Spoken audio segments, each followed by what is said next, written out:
¿Qué tal, estimados alumnos? Bienvenidos a esta tercer cápsula de la materia estática. En esta ocasión vamos a aprender acerca de los vectores y sistemas de fuerza. Bien, ¿por qué necesitamos estos vectores y qué son? Bien, son flechitas. Eso es todo, son flechitas. Cualquiera podemos trabajar con flechas, ¿no? Bien, el problema fundamental es que no podemos decir, no, hombre, una gran fuerza o una fuerza grande. Necesitamos saber exactamente qué tan grande es esta fuerza y más importante aún, hacia dónde está apuntando esta fuerza. Empujar una caja hacia arriba, es decir, hacia allá, no es lo mismo que empujarla hacia enfrente. No tienen el mismo efecto. ¿Ok?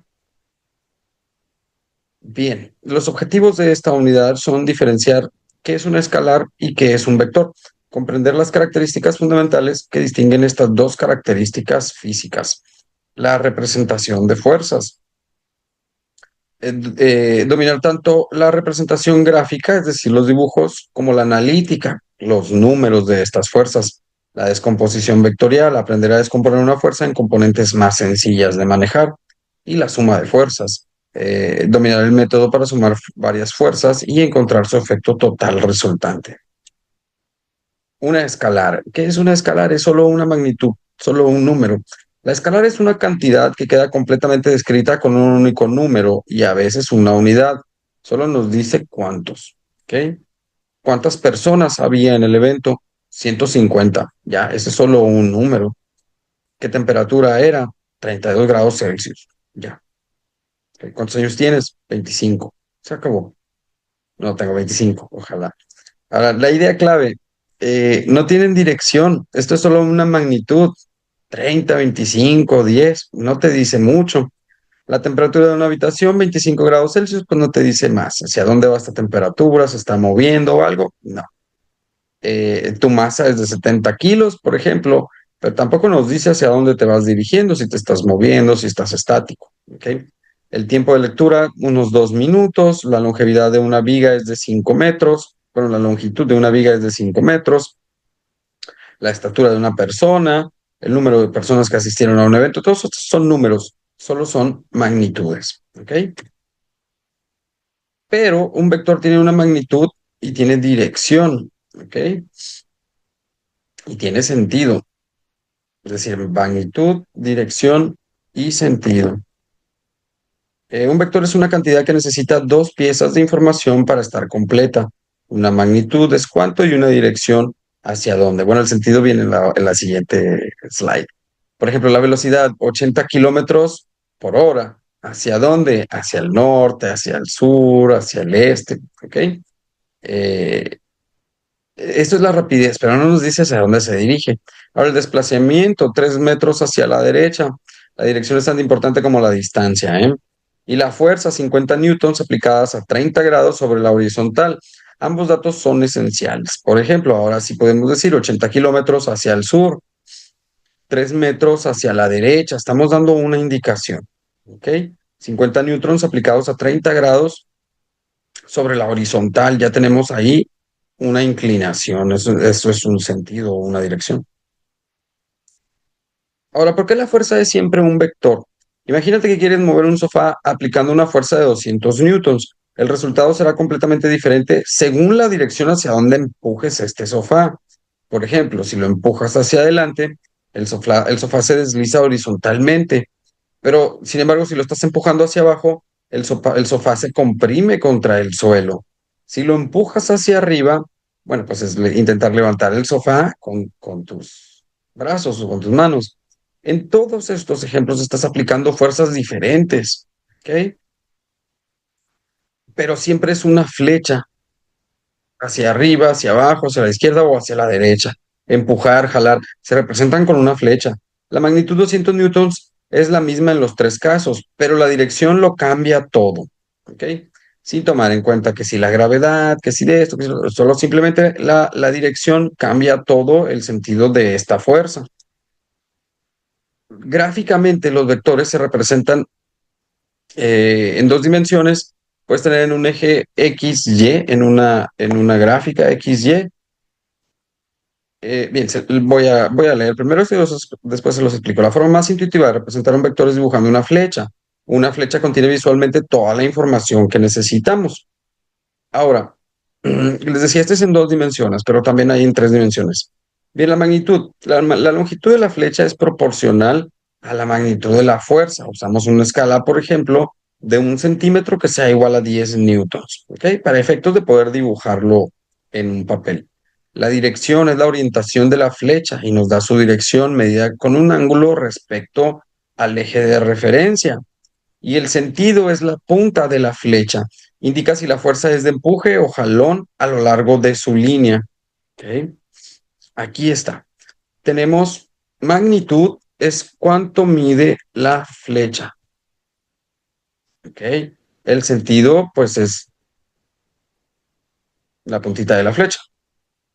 Y la inclinación bueno, sí, la inclinación o la dirección sería el ángulo formado con la horizontal. ¿Ok? Esos son los tres componentes de todo vector: magnitud, dirección y sentido.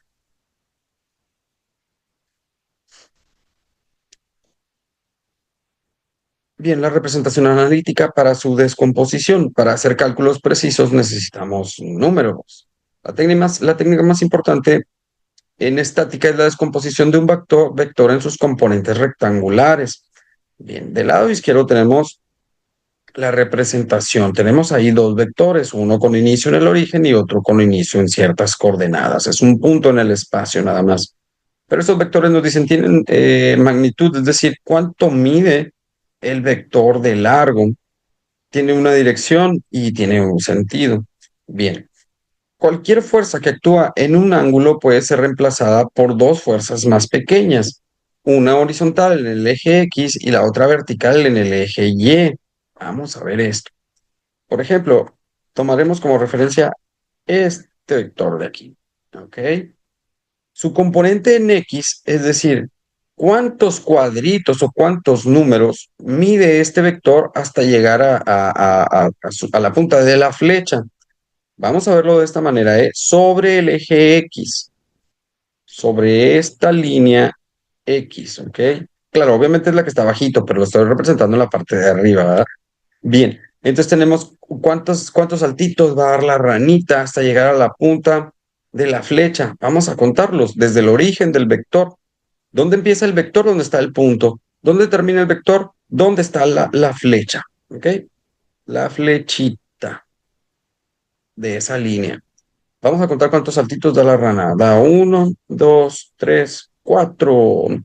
Por lo tanto, la componente en X de este vector vale 4. Hacemos lo mismo con el eje Y. Desde donde empieza hasta donde termina la puntita de la flecha. Pues nos vamos hacia acá, mira. Entonces, ¿cuántos saltos da la ranita? Dará 1, 2. La componente en el eje Y de este vector es un 2. Ya sabemos que en X son 4 y en Y son 2. ¿Ok? Eh, Esto es como dar direcciones en lugar de decir camina 5 kilómetros en dirección al noreste. Es más fácil decir camina 4 kilómetros al este y 3 al noreste. ¿Ok? El resultado final es el mismo porque vas a llegar al mismo lugar. Bien, ahora, el vector original, llamémosle F, se representa con una flechita arriba de la F y sus componentes en X y en Y forman un triángulo rectángulo.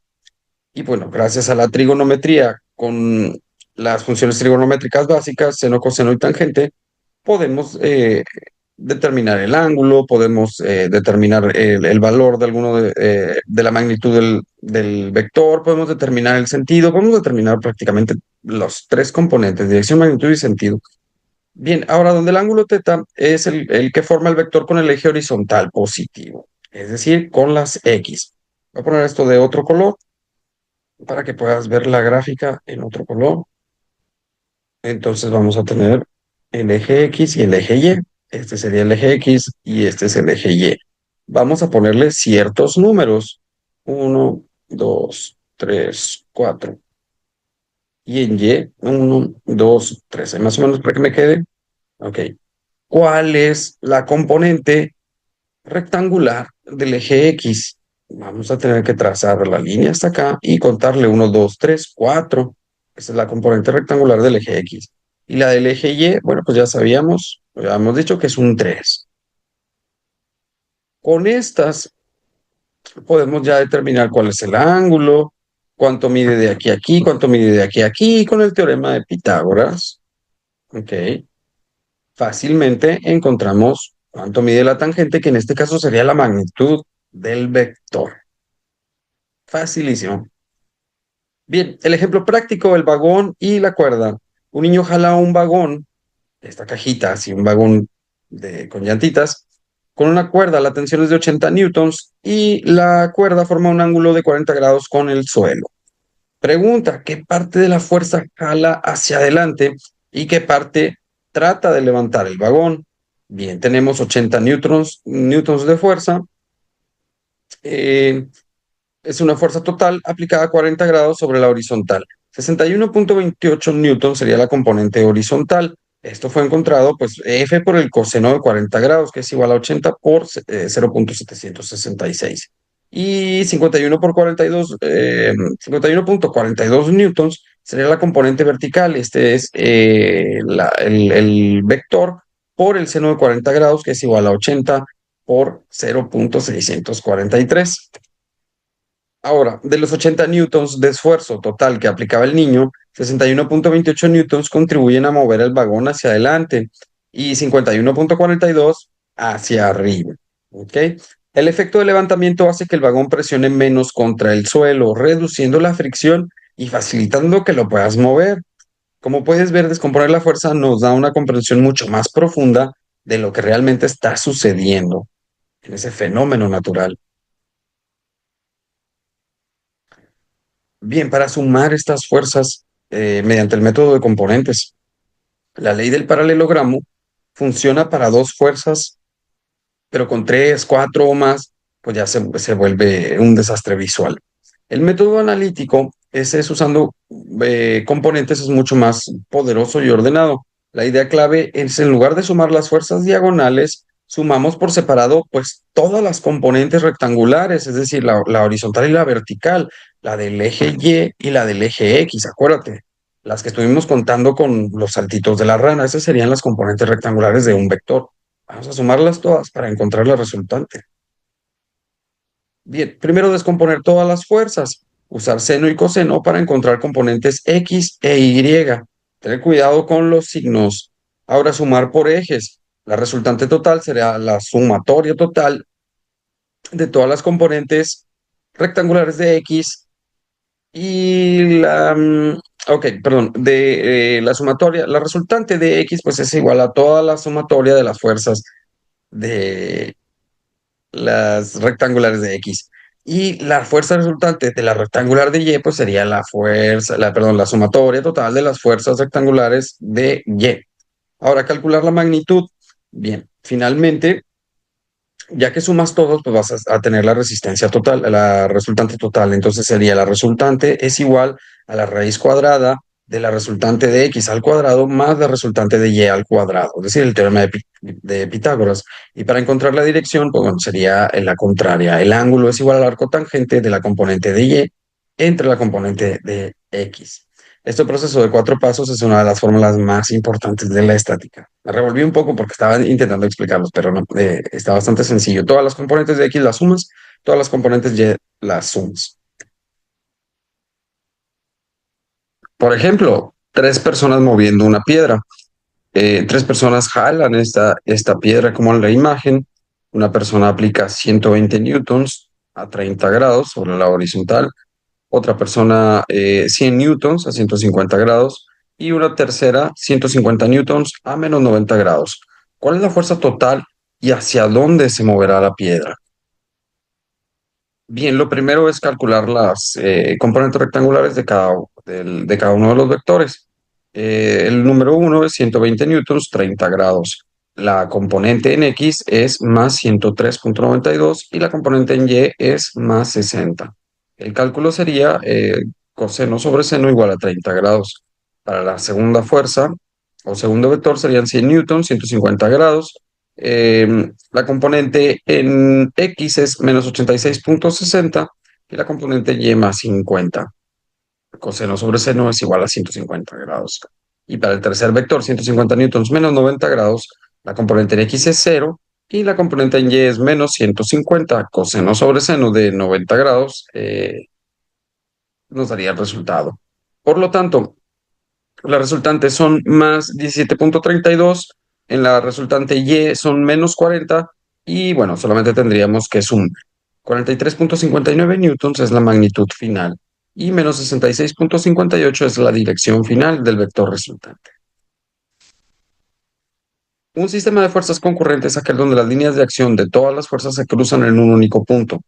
Piensa en el centro de una piñata del que cuelgan varias cuerdas. Si varios niños jalan esa cuerda, las fuerzas de tensión se encuentran en el centro. ¿Por qué son importantes? Bien, cuando analizamos un objeto como partícula, asumimos que todas las fuerzas son concurrentes en su centro. Condición de equilibrio. Si un objeto sometido a fuerzas concurrentes está en equilibrio estático, la fuerza resultante debe de ser cero. Por lo tanto, la sumatoria total de las fuerzas horizontales es cero, la sumatoria total de las fuerzas verticales es cero y la sumatoria total de las fuerzas en el eje Z sería cero. Este para el caso de análisis en tres dimensiones. Estas son las ecuaciones de equilibrio de la partícula, las herramientas que usaremos para resolver problemas con incógnitas. Bien, ahora has construido una base sólida. Has aprendido que las fuerzas son vectores con magnitud y dirección, que se representan con gráficas y flechas. El método de componentes para sumar múltiples fuerzas y los sistemas concurrentes y condiciones de equilibrio. Pues bien, estimados estudiantes, con esto concluimos esta cápsula. Muchas gracias por su atención y nos vemos en el siguiente video.